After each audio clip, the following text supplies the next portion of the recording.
So, Assalamu alaikum, Sheikh Amr. Walaikum salam wa rahmatullah. How you doing, man? Yeah, I'm good, alhamdulillah. Thank you so much for joining us. Um, we're having a conversation today as part of Unity Family Services, an organization that you've been involved in from the beginning, really. So, hopefully, it will cover a lot of number of topics. Perhaps just speaking a lot about the work that you do, the kind of cases that you're getting, particularly around the area of kind of marriage and relationship guidance and family law, um, and also, I guess, how people can access services as well, which I think is really important. So we'll just, I guess, have a bit of a conversation, but it's a nice opportunity for us to catch up. It's been a while, I think. So, um, tell us a bit about. So, if somebody that doesn't know you, I think a lot of people do know you, Sheikh Amr. And there's a lot of online people if they just Google your name. But tell us a bit about yourself and I guess why, I guess what you bring to the Unity Family Services team, which I think is quite distinct to maybe other organizations. So, alhamdulillah, wassalatu wassalam ala rasulullah. So, Unity Farm Service is a charity, and this was set up in 2008. And basically, the charity's aim is all about strengthening the Muslim family. So, anything which is related to family life, and obviously that's quite wide, lots of things come into it. But primarily, the stuff that I deal with is generally around the topic of marriage. There is some parenting stuff. We've got now a parenting expert that helps us, is very good. Um, but it's mainly about that before marriage, after marriage, divorce, children. It could be sometimes personal issues, sometimes inheritance and stuff like that. So it's a wide array of things, but anything really relating to family life for the Muslim community. I've dealt with non-Muslims as well, like somebody like is married to a Muslim or something like that. But primarily, it's aiming at the Muslim community. So people tend to come to us because they're looking for some type of guidance and advice in their life, but also they're looking for Islamic guidance. So, as you know, Muslim culture is intertwined with our religion, which is why if they go to a normal, person, like I guess a counselor or relationship counselor, they sometimes they're not understanding the culture. But it's not just about the culture. You could go to a Muslim counselor who's trained in the Western system and will lead you through that. That's got a certain philosophy, you could say, a certain way of doing things, but they can't give you advice. So when I first came back, I did actually a counselling skills certificate, and the reason I never went into counselling is because it would stop me from giving advice. My own personal advice. So I can't just say to people if they ask me, well, what should I do? And I say, well, what do you think you should do, and how do you feel about it? They want something different from me. So I took that and I thought I'll use the stuff which is useful, the skills, but I kind of came up with my own approach where it's very fluid. It depends on what the person says to me. So if obviously if someone's asking me, look, I want to find out about divorce, and if I go through divorce, what happens? How do Islamic get divorce? What's the iddah period? What can I do? That all comes into a kind of more religious law, Islamic fiqh kind of perspective. Whereas if it's more to do with, oh, I can't communicate with my husband, it's more kind of relationship and communication issues. So it's very much dependent on what the person says, and I make a judgment call as to what that person um, needs. Sometimes they just need for you to listen to them and give them a few pointers, and that's enough. Sometimes there's a lot of deeper work, a lot of explanation of their past lives, which is needed. So this is what we kind of do. It's a part-time outfit, primarily because it's not funded. It's quite a small organization.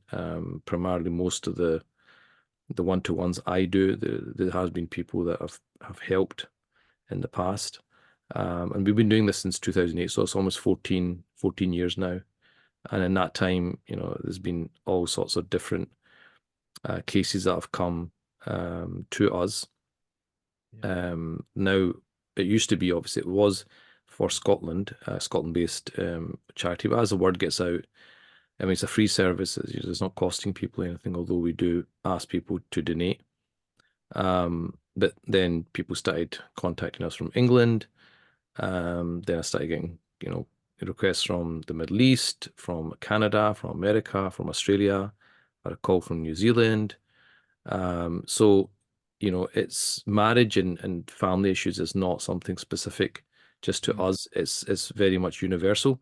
So, as time has gone on and more people find out, I think we're getting calls from all over the world now.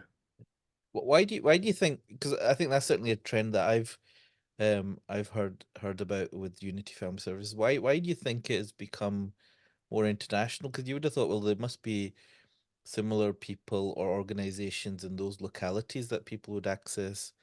Uh, why are they contacting Sheikh Amr in Glasgow?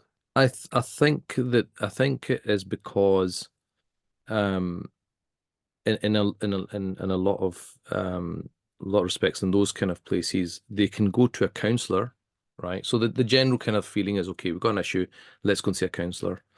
The counselor may be Muslim, non-Muslim. So let's say they go to a Muslim counselor, but that Muslim counselor is still trained in a Western system. And of course, they will be much better because they understand the cultural norms and things like that. So they're more empathetic, etc. But they can't give religious advice. And so, where do people get religious advice from imams, from scholars? But imams and scholars, maybe their forte is, not relationships, and maybe it's something else. Maybe it's like finance or their, stuff that which is related to education in the mosque and so on.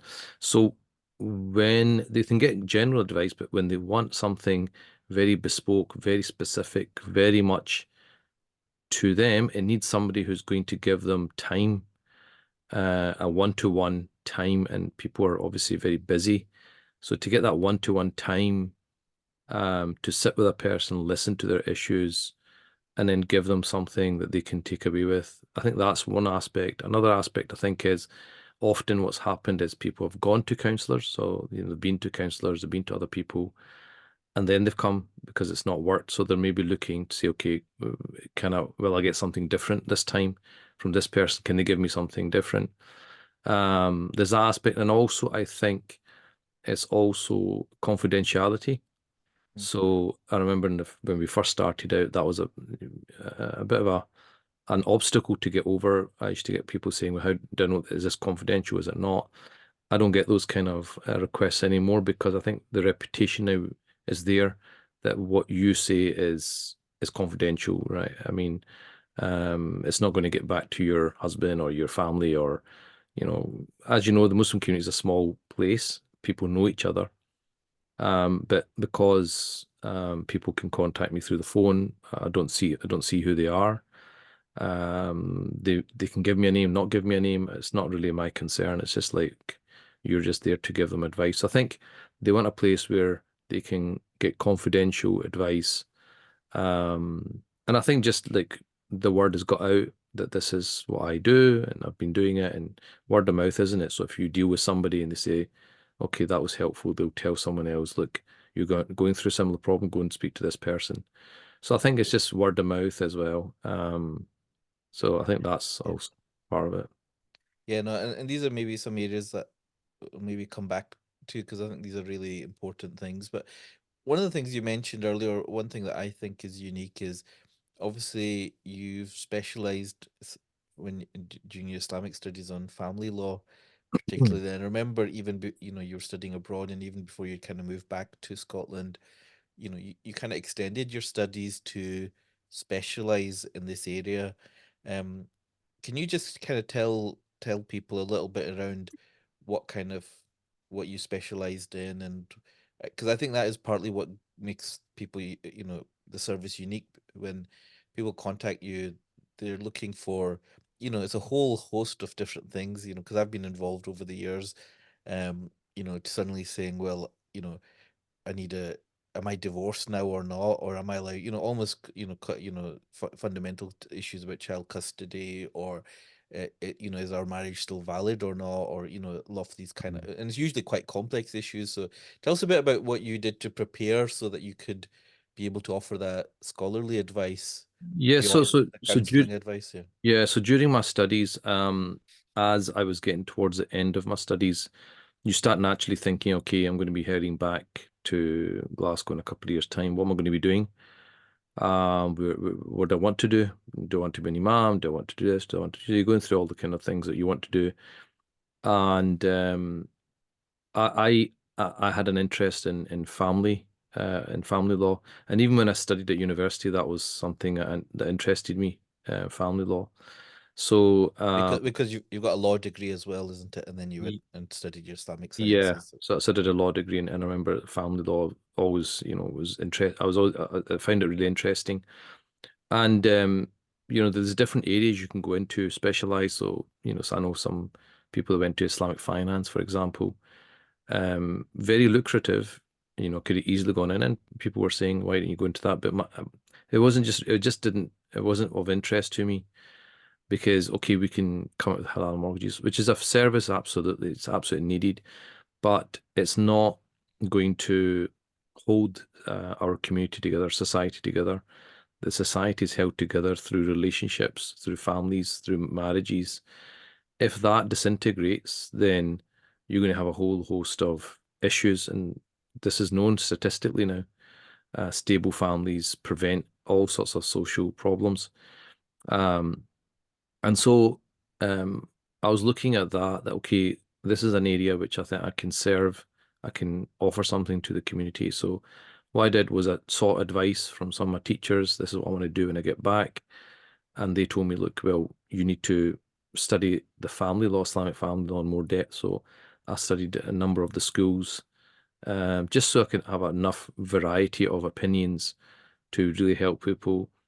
And then, a little bit of kind of study into the human being, the psyche, the nafs, the ego, and so on. And then when I came back, I developed those things further. Like I said, counseling skills certificate, then I did a bit of NLP. So, and then you just your own kind of reading and just, I think from seeing practically day to day, issues, because I think when I'm in my teaching capacity through iSyllabus, you're seeing people just once a week or something. You're teaching them, they're asking you questions, they may ask you some stuff afterwards.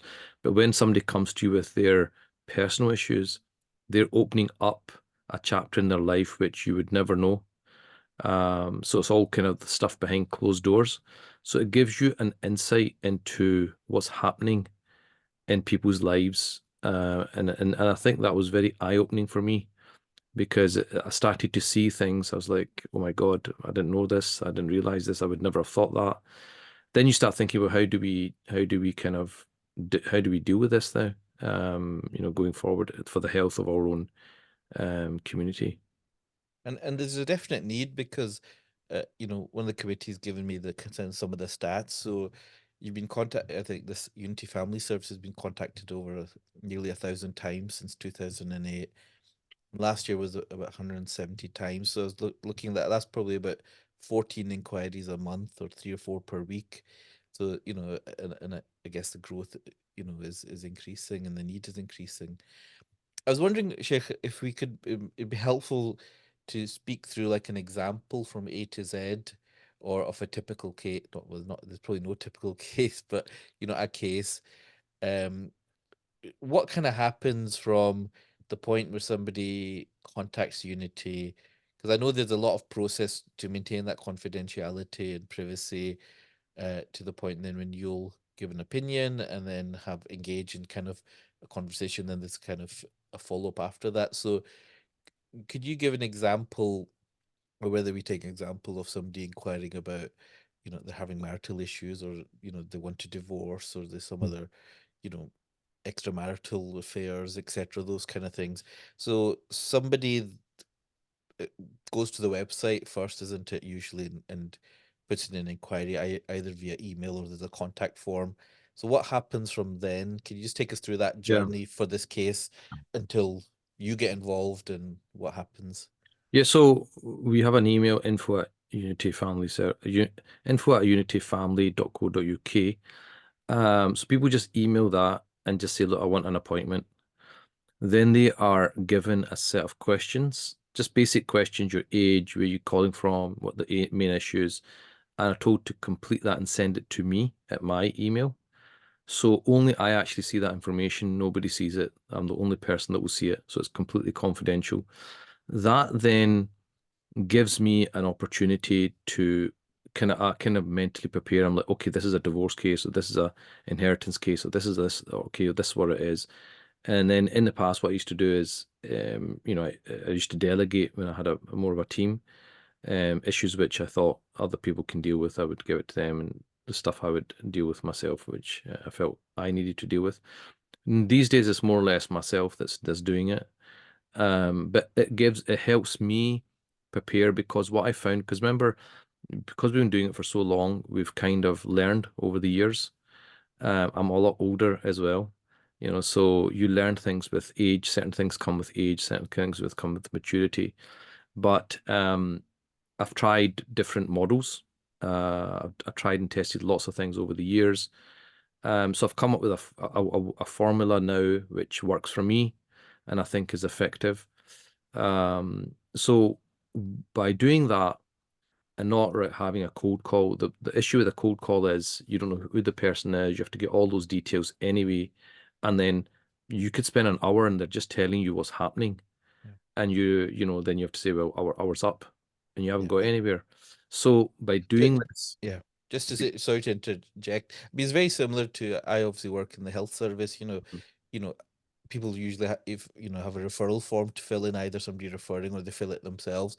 And it very much, it just gives you some basic details, because otherwise it can be an extremely inefficient process, because it might actually be a totally different case that, you're not the right organization. So somebody can just put that down to give you kind of a framework, isn't it, of what you're dealing with. So it kind of makes sense. So you get this information yeah. um, rather than just cold calls, etc. So they email you that with some of their basics, which goes directly to you. So nobody else in Unity Family Services sees it. Nobody else has access to that. So it's direct to yourself. So I think that's reassuring. Um, and sorry, carry on. Then what Yeah, so happens so then next? I know what's going on. I know what's happening. And remember, I've learned a lot of things.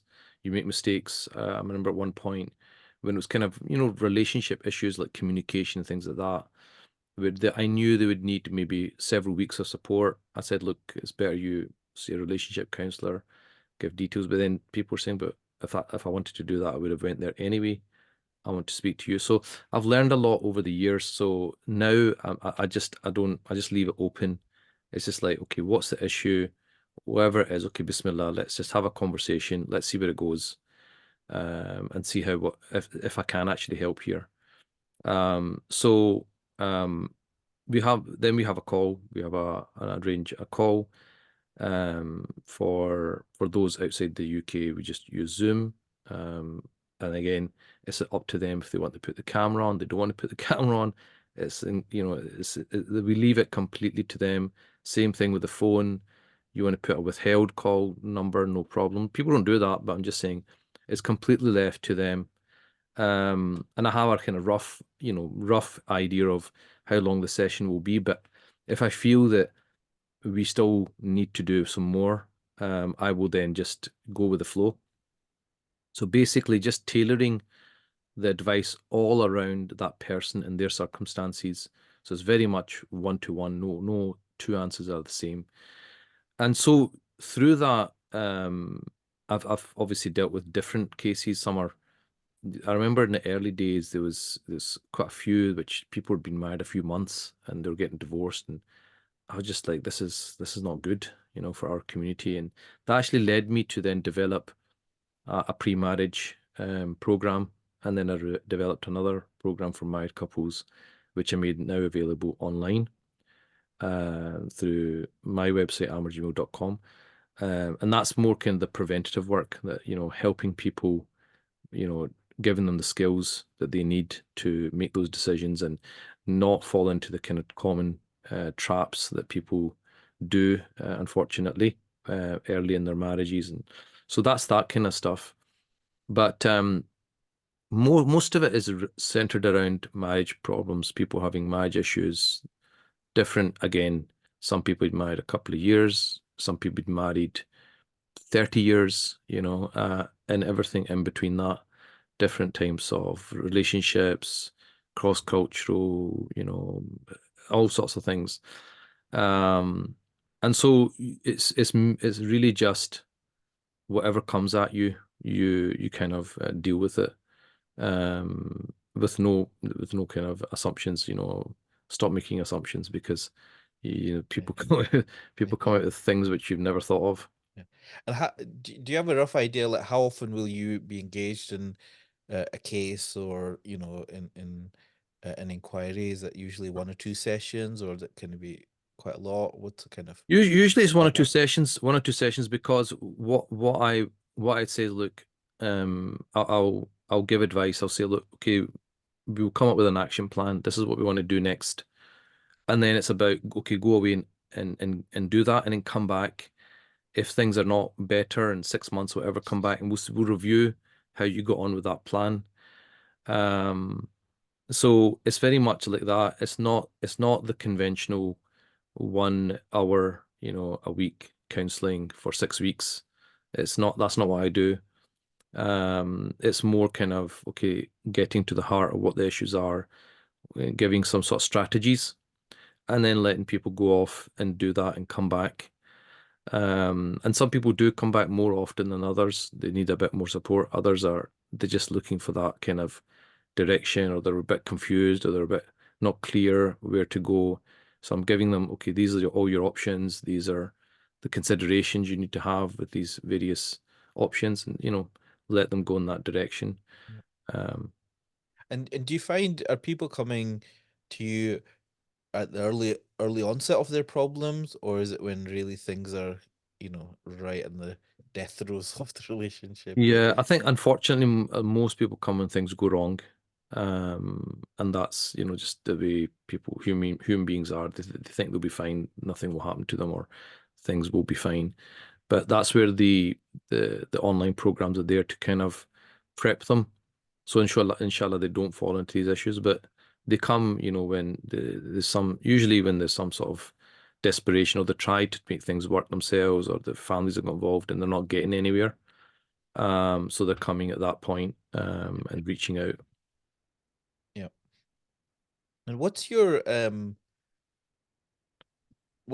kind of main approach when you're dealing with these cases from a scholarly perspective? Like, if somebody's because they'll probably say to you, Sheikh, should I stay in this marriage or not? Or is this grounds for divorce? Or, this has happened.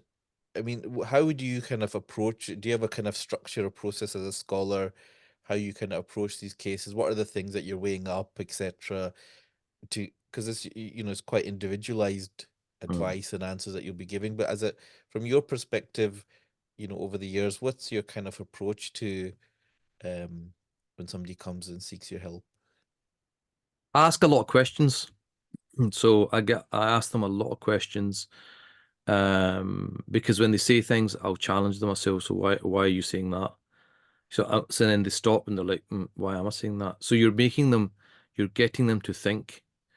So they may assume something, but you're like, okay, but you're saying that, but you just said to me 2 seconds ago something else. So like, what is it? So what you're trying to do is you're trying to get them to see for themselves. So I usually leave my advice right till the end. So we could go on talking for an hour and a half, for example, and I'm just asking lots of questions. And so I'll wait right till the end because I have to hear I'm building up a picture of what's happening. And then I'm basing the advice on what they've saying. But you have to understand the human in front of you.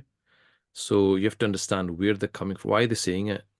And is it actually true, in the sense that you feel that way, but is that what the reality is? Because as you know, a lot of, and this is I do feel this is an issue in the kind of Western philosophy, you could say, of psychology or counseling, is that there's too much emphasis on feelings, as very much a feeling based marriage or a feeling based parenting happening. And you could feel something, but it's not true. You know, if you have an anorexic person, they feel overweight. Reality is they're not overweight, although they feel they're overweight. So you have to challenge that. So sometimes people feel things are really bad, but when you start actually saying, well, you've got this is happening, they start to realize actually it's not as bad as I think. So a lot of it is challenging, asking questions, getting them to see things more objectively, because when people are emotional, you start to lose sight of objectivity, and you can see you might be blaming a lot of things, blaming your circumstances, blaming your spouse, blaming this, and not realizing that where your contribution to the issue is. So getting them to see, well, you know, you can't really control that, but you can control what you're doing, how you're doing it, how you're processing it. So based on what they'll tell me, I'll give them advice at the end of usually a long session. In terms of like you're asking, like, should they stay in the marriage or not? You know, my normal stance is not to tell people what to do, because then if things go wrong, they'll come back and say, you told me to get divorced or something. It's all turned pear-shaped, you know. So So it's all Shammer's fault. I've had false allegations, Yeah. and that comes with the territory. So Yeah. people, you know, like scapegoats. So I've heard this before, that, you know, you told my wife to get divorced, and I'll say, okay, what's her name? And I'll say, I've never actually spoken to that person. I'll check Yeah. in my emails, and I was like, I've never actually spoken to them. No idea what you're talking about. So, I don't And don't tend to do that. sorry, most people that you see, are they one to one, or like do you see the couples together? It depends. Sometimes they're willing to see me together. Sometimes it's not. It's just one person. So sometimes what happens is I might speak to one person, and then they get their spouse to speak to me. Often what I do is I've spoken, I mean, I've tried different, you know, formats. I've tried speaking to couples together. I've tried speaking to them separately, then together. And now I'm kind of more inclined towards speaking to them separately, then together, because what I find now is that when they're together, they'll hold back, because the other person's there. So they won't tell me really what's going on. They'll be like Yeah. trying to be diplomatic. They don't have a fight in front of me or whatever. Yeah. Um, and this kind of, you know, wishy-washy thing going on. Whereas when I speak to them one to one, then they can say what they really feel. Yeah. And then I speak to the other side, and then I get an idea of, okay, where they're both standing. Then I bring them together. Yeah. I find that much more useful. And can I ask you, there's obviously a lot more consciousness about um this aspect of kind of spiritual abuse, in the sense that, particularly for our sisters and females, um, who majority, people will be in a vulnerable situation, emotionally and um psychologically. Mm. And there's obviously a lot of quite horrific cases that have happened where people with spiritual authority have taken advantage of that. And I know that's something you've always been very mindful of. So how do you kind of protect yourself and protect, the sisters that come to you because they're having a one-to-one with you? Um, so how do you kind of safeguard, I guess, um, yourself, but also the client, the That's female? something I've always been very wary of. So back in, I think this pre-COVID and after COVID. Pre-COVID, I used to mix it between phone calls and physically meeting. And if it was physically meeting, like say a female, I would ensure they bring somebody with them, so that there's somebody else there. Obviously, when let's look at GP consultation, you have to speak to the person yourself, but the other person would be nearby, so that you know that there's a witness or something if something does happen. Um, so there was always that kind of, I always kept my distance. So you want to help people but protect yourself at the same time. After COVID, everything went online, so everything's like through phone calls and Zoom calls. So they can't really accuse me of anything physical. It'd only be like verbal, whatever. But I keep a note of what the conversation was and what the action points were, and you have to keep yourself right. But that's a caveat that comes with it. I mean, somebody could accuse you and your word against their word, but certainly they could never accuse me of anything physical because it's all virtual now. So that does actually make it a bit better. I think with because like a phone call or something, it's a bit more comfortable because you can't see the person and you're just hearing them and listening to them and talking back. Um, and so I don't feel that issue as much as when it was physical, there was that kind of thing at the back of your mind. Yeah. And I can corroborate that when I was involved in when it was the physical time, you would always make sure somebody was there. If somebody wanted to bring a chaperone to the Zoom call or something like that, you'd be okay with that, as long as I the go with person. I go wherever the Okay, client wants, or go sure. wherever the client wants. If they want to have their whole family there, they can have their whole family there. Okay, That's- yeah. And do you do you see a trend changing over time? So since 2008, one is, do you think things have changed? But also, do you think with inquiries you're getting from abroad versus Scotland, are they different? So I'm just trying to get an idea as, is how are things, how diverse are things, or is it very much the similar common issues over time and over geographical kind of distance? I don't think they're that much different. I think, because of the internet and global culture, all that kind of stuff, the world isn't a village, etc., etc. The issues are similar now, whichever culture you go to. They're very, very, very similar, I think. I don't think there's anything specifically different. It's the same core issues. Okay.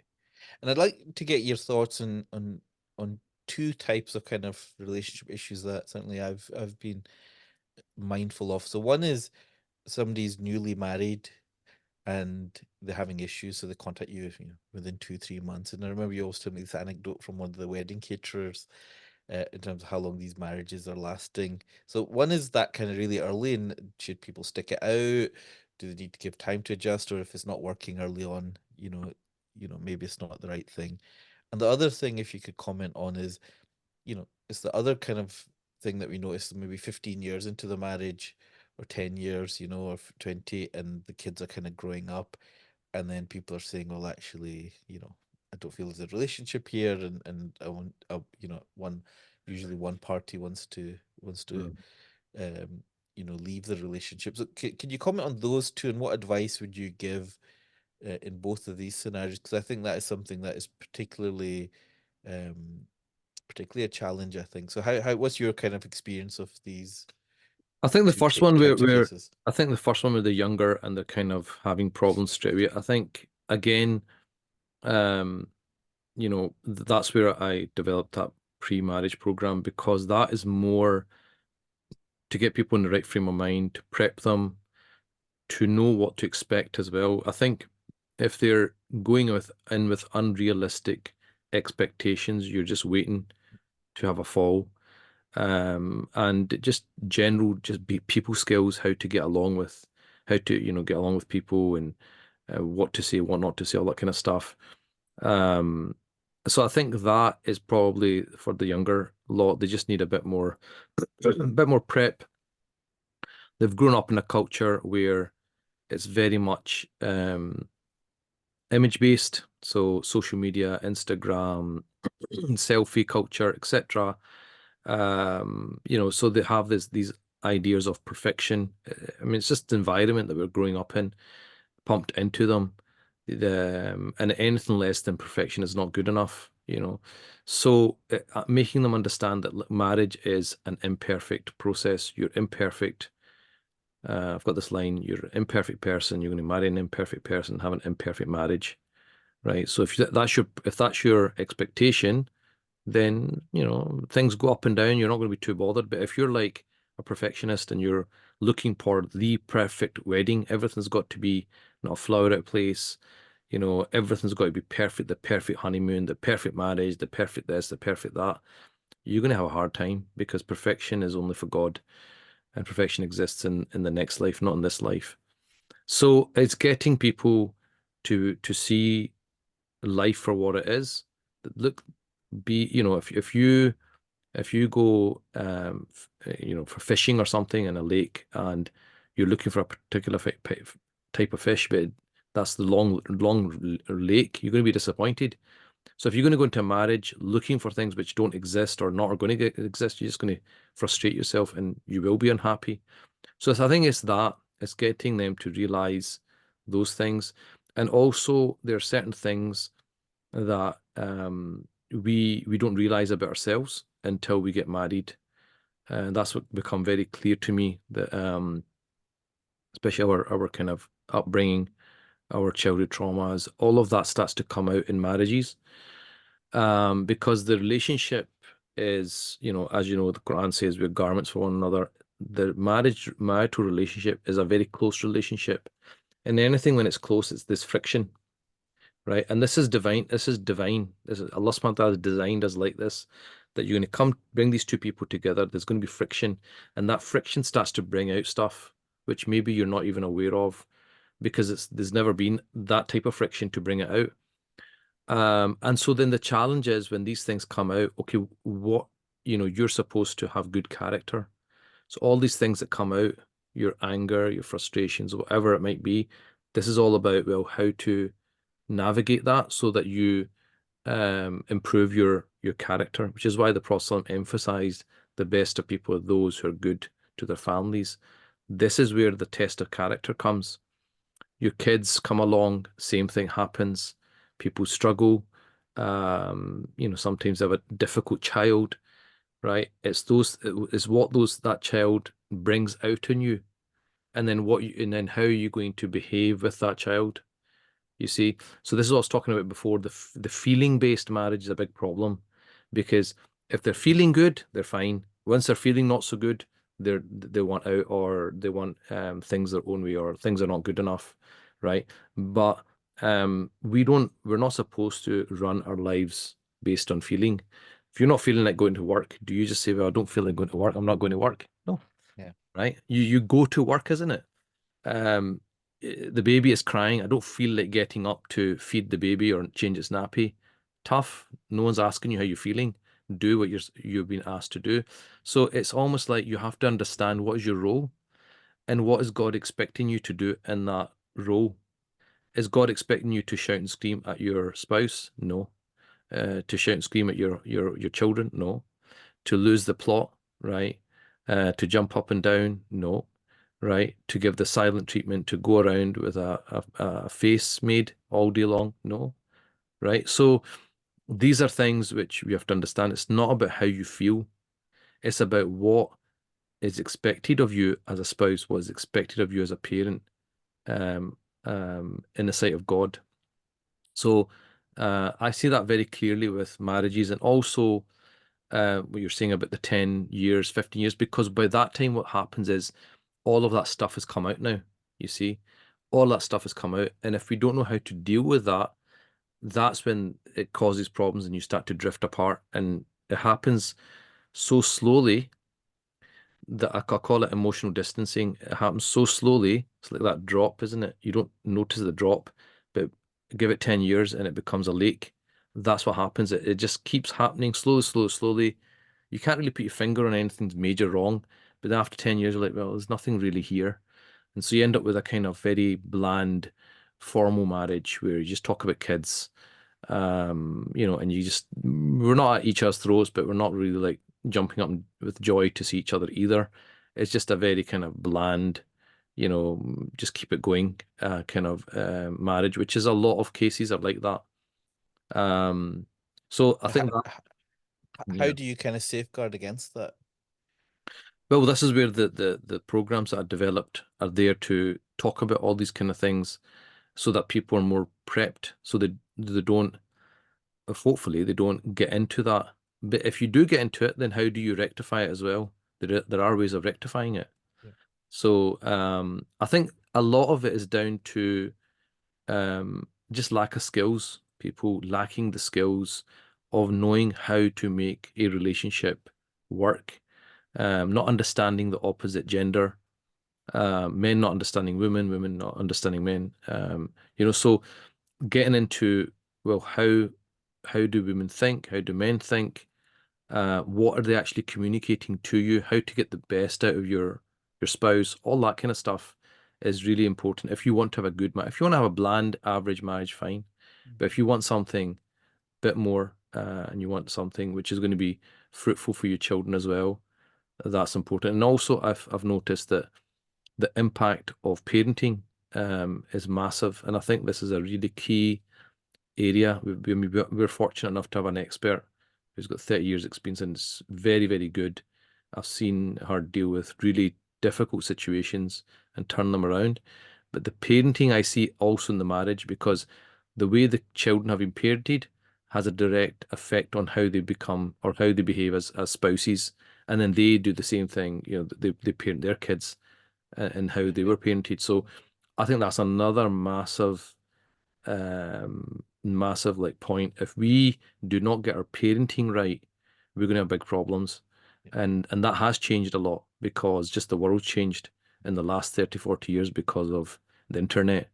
In the past, if you were upset with your dad or something, you might speak to your friends right at school or something, and that's it.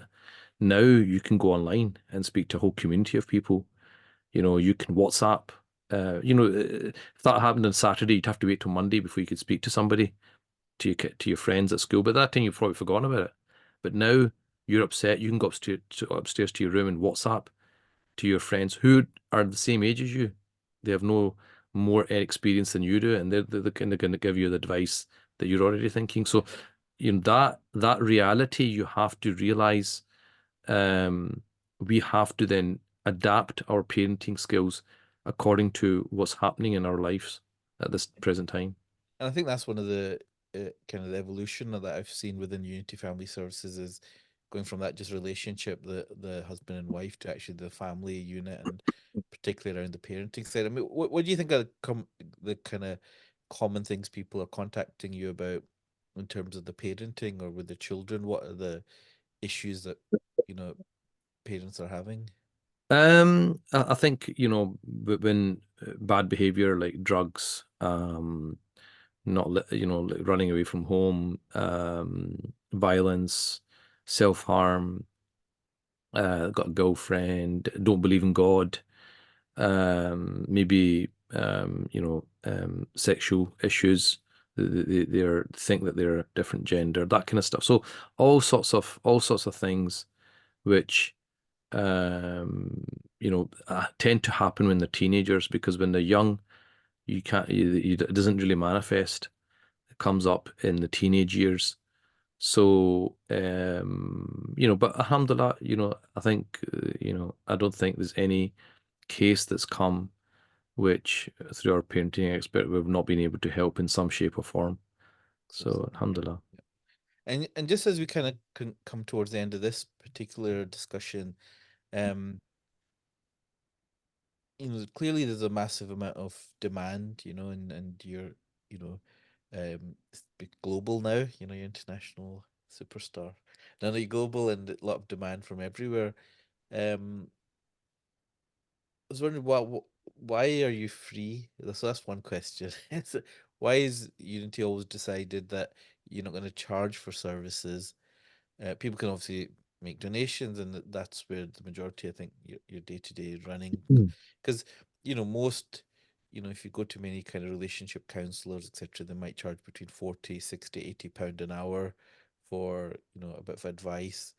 So one is helping to understand a bit about why is that kind of the model that you've chosen as an organization? Yeah, so I mean, I'm not on the board anymore, so I moved away from the board a long time ago. So that's a board decision. But I think that from the past, I think when we first started out, 2008, going to a counselor, Muslims going to counselors was a new kind of phenomena. Maybe now it's more acceptable, but it's not. It's certainly not as much as the a white indigenous population, the way they see it. So I think it was a new thing then, and people were desperate to get that kind of help. There will be some people who cannot afford it, but I get what you're saying. There's a lot of people who can afford it. I think that it was mainly to not. We want to help everyone, and we don't want any barriers to not help people. And we know that I know as well that people go other places and the advice sometimes is not the right advice. You want people to get the right advice. And it's, this is a massive thing. If you can save a marriage, if you can help parents sort their relationship with the children, it solves so many problems. So if that's going to put them off in certain ways, we were like, okay, let's overlook that. But I think maybe going forward, maybe it should come to a point a bit like the NHS, right? You can't sustain it being free. The certain services need to be paid for. I think those who can afford it should really do it, should really pay for it. We do emphasize donations, so some people do donate, a lot of people don't donate, but we do emphasize that. But I think it was mainly because we wanted people to get the help. Yeah. We don't want any barriers to that help. And I think it's something that, again, I'm not on the board either, but it's something in terms of, um, as a community, we have a degree of an obligation to sustain organizations like this, because obviously we send a lot of money, quite rightly, to abroad in crisis and situations and kind of disasters.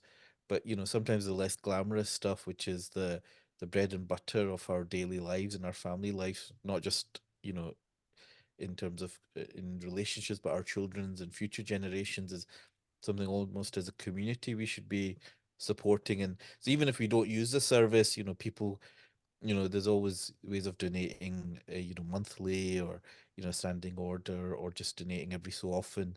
And I know the committee are kind of launching a bit of a campaign over Ramadan, so people can go through to the website. You can donate via Just Giving, and you can give gift aid as well. And there's a campaign starting on Launch Good, which I think there'll be information in the kind of the comments and the website. So it's for sadaqah. It's not taking zakat, but if people wish to donate sadaqah, set up a monthly, or standing order, or donate every so often, I would definitely encourage people to do that, because it'll allow people to, the organization to kind of continue growing and sustaining itself as well.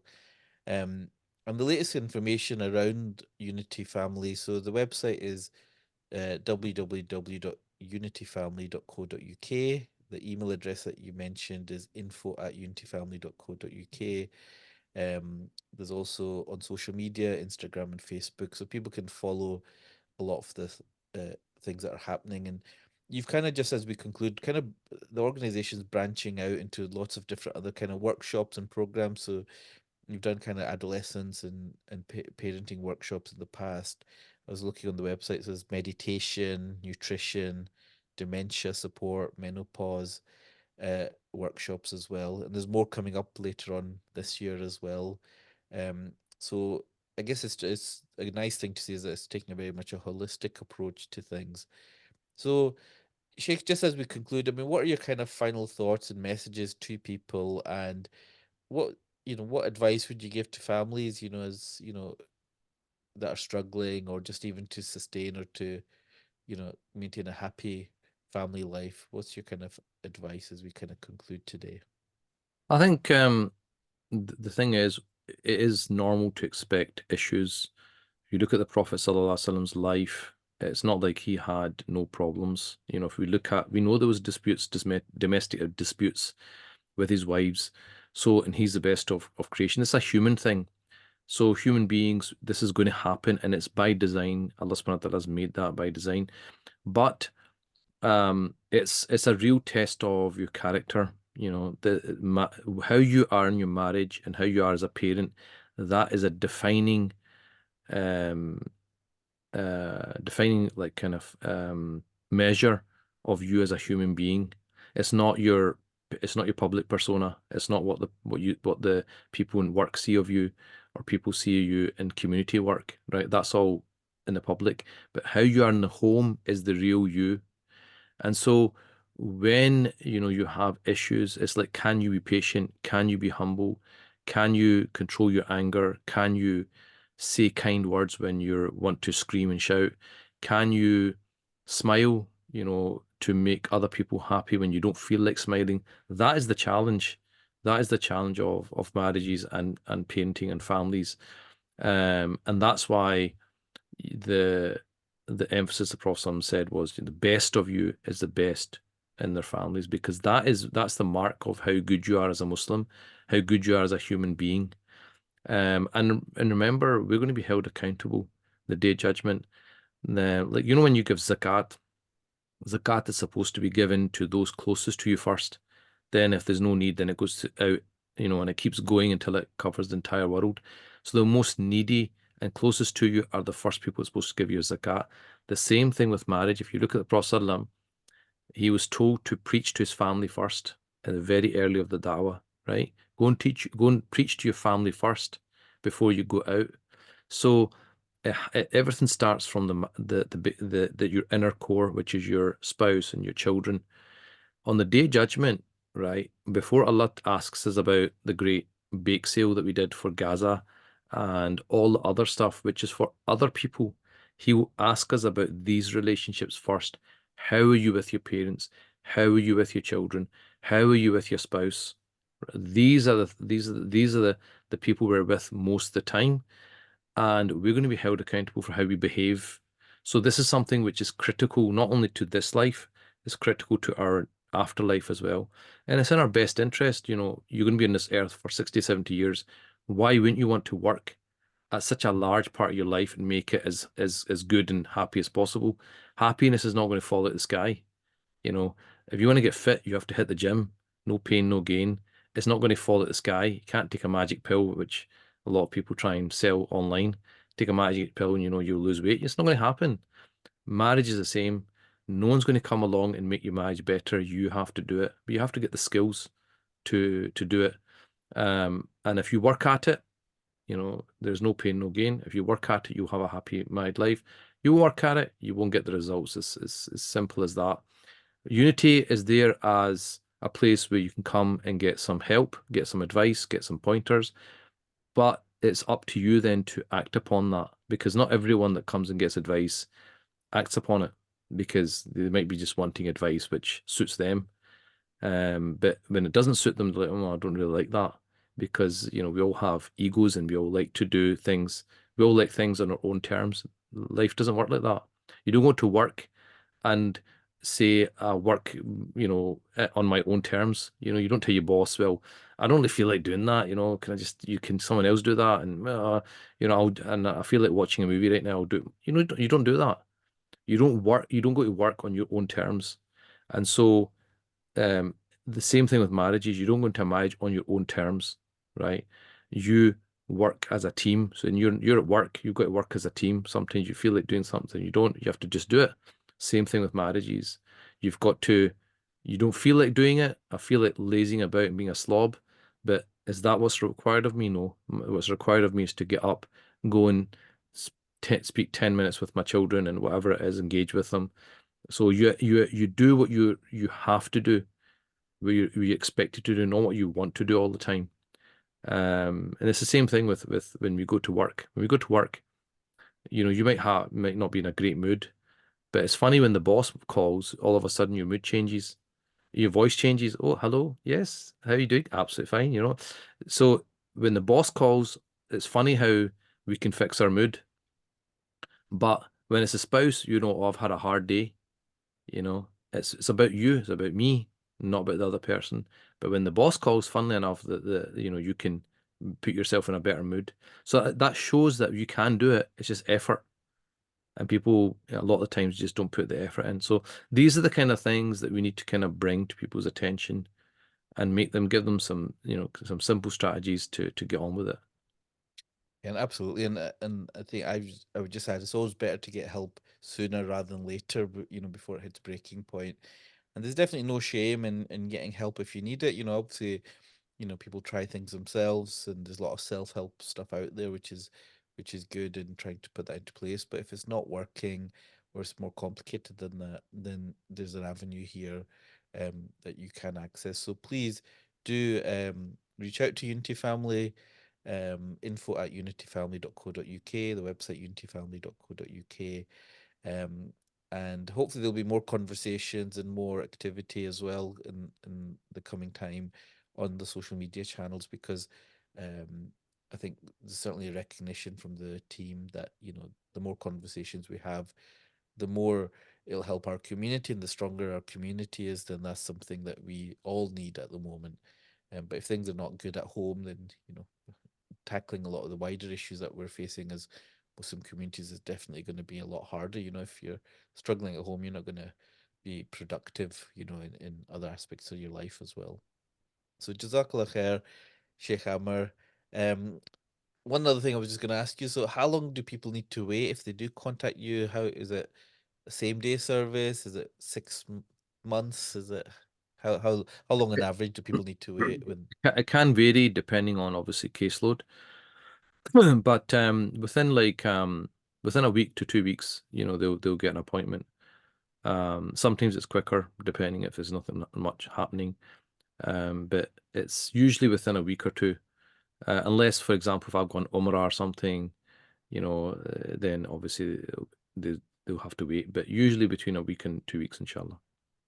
Fantastic. And if people want to follow you individually, not physically follow you, but on social Oh, media or oh, online and stuff, how do they kind of keep up to date? Because you're obviously, Unity is just one part of what you do. You're very yeah. involved with, you know, as a co-founder of iSyllabus and other projects that you're involved in. So how do people keep up to date with your activities? So if it's iSyllabus activities, then obviously we've got our iSyllabus website. I've got my own personal website, amarjimo.com, for my marriage programs. And then just the usual social media, Instagram, YouTube, Twitter, and Facebook. Although I'm not that active, but I do post up if I'm doing things like, for example, if I'm doing a event, I'll usually put it up so that people find out what's happening. And there's a lot of really good videos on YouTube as well that you've built up over the years. So definitely encourage people to subscribe and follow to that. So Jazakallah khair, Sheikh Amr. Keep up the good work. Have a lovely Ramadan and keep us all in your du'as. Jazakallah khair, thank you. Assalamu alaikum. Assalamu alaikum.